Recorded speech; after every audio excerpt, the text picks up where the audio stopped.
Good afternoon. My name is Faye Simon. I am a student in the Associate of Arts program with College of America at the Southern New Hampshire University, and I am conducting this interview as part of my academic work. The recorded interview will be submitted to College of America so that my work as an interviewer can be evaluated.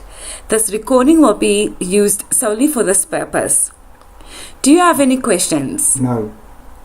Do you give your consent to be interviewed and recorded? Yes, I do. Okay, please read the following Disclaimer. I, Timo Goosen, give my informed consent to participate in this interview to be recorded and used as part of the student's academic evaluation. Thank you, Timo Goosen. Let's begin. So, Timo, tell me about a difficult time at work that you experienced. So lately I've had a very interesting problem where we have a new guy at work, and I was given the task to set up some websites for him to test, and I had to give him a login, and he had to test the login and see if the websites were working. I gave him the instruction to test all the different websites, about 15 of them, because I didn't have time to test it all myself, and I told him to immediately report back to me if anything isn't working, so I can get working on it ASAP to get it working. And then what happened is that instead of him following the instructions I gave him, he took about 5 days, and instead of directly bringing up the problem with me, he brought it up in another meeting with my manager, and I felt almost betrayed, because it made me look bad. It made me look like I didn't do my job. There was no reason. It takes 5 minutes to test the login if it takes that long, so there's no reason why I couldn't test it immediately, get back to me and let me fix it. Yeah. I would understand why you would feel betrayed, because you obviously gave him your time and you took some time to assist him, and then he didn't follow the instructions carefully. Wow, and then what happened? Well, then what happened, I'll tell now what happened, but I think what is important is it feels to me that he wasted a huge amount of time to not get back to me immediately. I don't know what he was busy doing in the time between that. He didn't have any other tasks to do, and it felt to me like a waste of time, because each week I'm allocated different tasks for different clients, and the clients have already paid to do the work.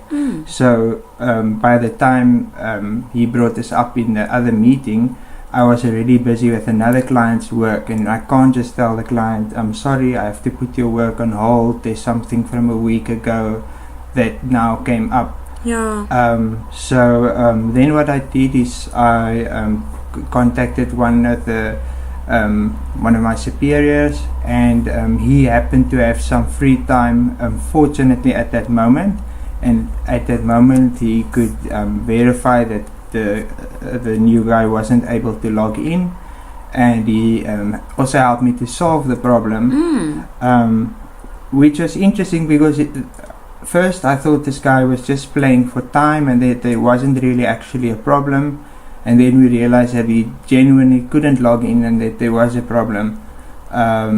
So it makes a situation quite interesting and complex, because it's not as simple as that he was wasting time and then blaming it on me. I think the guy is just quite new to the workplace, and he doesn't know about workplace politics and how to not upset people. Then we were able to solve the problem at least, but that being said, my superior, who happened to have some time, could have used that time on another project, and me and him had to sit together actually and solve the problem, and I had to take some hours that was actually supposed for another client, and then I had to put in some extra time to get things working. So a lot of people's time got wasted. It was a big miscommunication, and it was also a big misunderstanding because we are still learning to trust the new guy. Yeah. And with all this inconsistencies, it's very hard to see whether his work ethic is good or not, and whether he's a trustworthy person or not. Yeah. Yeah. Tell me, does he have a superior, someone that checks on him? Yes, he does. And his superior is quite good at doing that and following up on that. But it so happened that his superior was in Las Vegas now for the past 2 weeks for a big conference, and that somebody else kind of just stepped in on his behalf. But obviously, when his superior, his line manager gets back, that will be something that's up for discussion, and he will probably have to explain what happened. Yeah. Wow, that's amazing. So obviously you felt like your time has been wasted. You've, especially in a situation where you didn't need to help. So you've gone over and above your job. You've helped the person, and then yet you had to come back again and give more time that you didn't have to solve the problem. But tell me, so what did you learn from the situation? I learned quite a few things. I learned that if somebody, I learned that there's something called tribal knowledge, which is like information that is stuck in people's heads, and that we assume other people in the organization will know about, but we don't share it with each other because we think everybody knows it.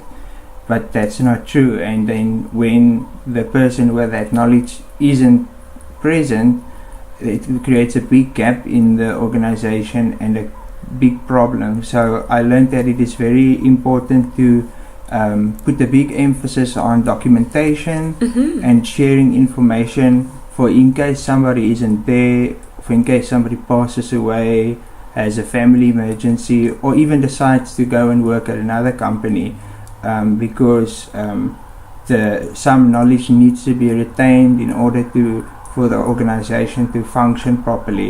And if the information isn't captured somewhere, then nobody knows where to look for it and even what to look for. Yeah.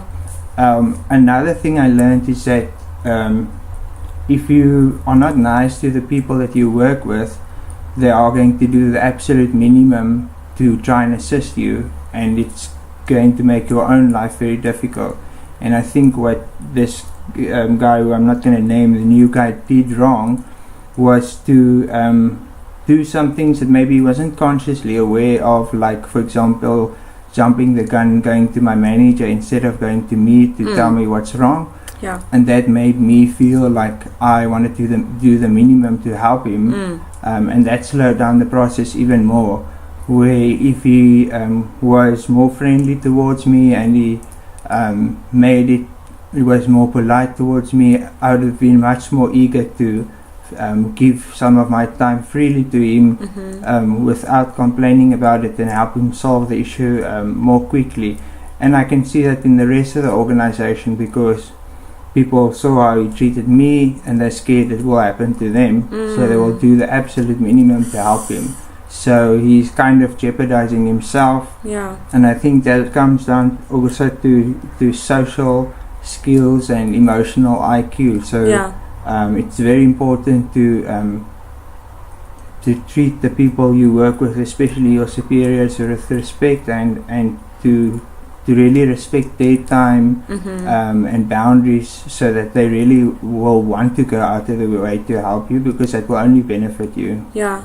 So tell me, moving forward, how would you help him differently? I think moving forward, what I would do is I would want to assess the situation better, not immediately not trust him and think that he's trying to play for time, even though it looked like it. And really just focus on the facts and what needs to be done. Yeah. And more immediately, like kind of ask for help from superiors. Some people like to refer to that as like escalating the problem. Yes. Because if you don't have the necessary skills and knowledge of the problem to help a person, it's could do, quickly involve somebody else who can help you with that, because after all, time is money and money is time, and the quicker you solve the problem, the quicker the business can go on and get involved in doing things that will help them run a profitable business. Yes. Wow, that's amazing to involve a superior and someone that knows, especially where in the first situation it took 5 days for the issue to be escalated. So in the future to notify his superior to check on him, because you don't have the time, so that it doesn't take 5 days in the future. Wow, Timo Goosen, thank you very much. I'm very proud of you for assisting a fellow co-worker, especially a new person, and also I'm really impressed with how you've handled the situation, and I'm looking forward in the future how you are going to handle situations again. Thank you very much for your time. Thank you very much for your time as well.